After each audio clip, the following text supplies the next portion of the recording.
বন্ধুরা, আমি এখন আপনাদেরকে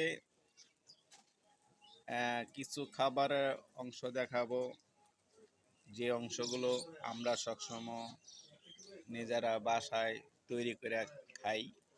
আপনারাও সেটা দেখলে ভালো লাগবে, আপনি নিজেরা তৈরি করে খাবেন। বন্ধুরা, এটা হচ্ছে কলার পিঠা, এটা হচ্ছে চিতল পিঠা, সেই টেস্ট। আহা হা হা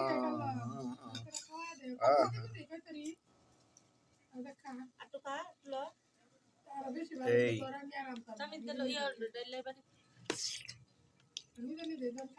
আহা কি মজা।